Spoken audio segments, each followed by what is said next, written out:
दोस्तों सोच के देखिए, अगर कोई लड़की रील बना रही है और अपने YouTube चैनल पे अच्छा खासा कमा रही है या फिर उसका अच्छा खासा चल रहा है, अगर उसको एक बैग अचानक भोजपुरी फिल्म इंडस्ट्री में उसको हीरोइन का रोल करने का मौका मिल जाए या फिर बॉलीवुड में करने का मौका मिल जाए या फिर साउथ में, तो कैसा होगा।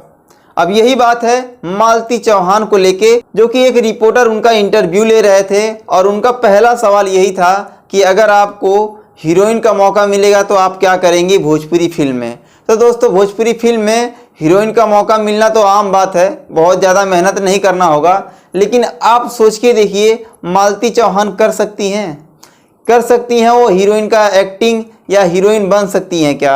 आप ही लोग बताइएगा। मैं अपना ओपिनियन इस वीडियो में रख रहा हूँ, आप लोग अपना ओपिनियन कमेंट बॉक्स में दे दीजिएगा।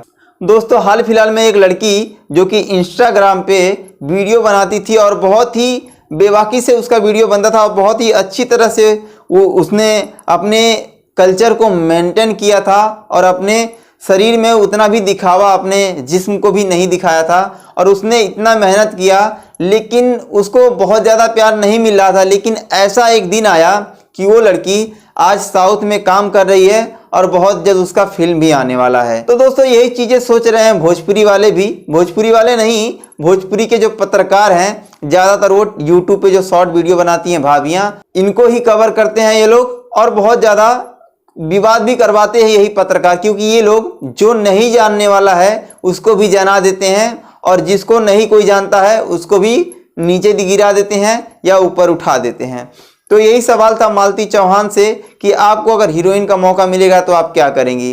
तो मालती चौहान और विष्णुराज ने भी बहुत बेबाकी से जवाब दिया कि मैं मुंबई में बहुत जल्द जाने वाला हूं और मेरा बहुत सा आगे का प्रोजेक्ट है।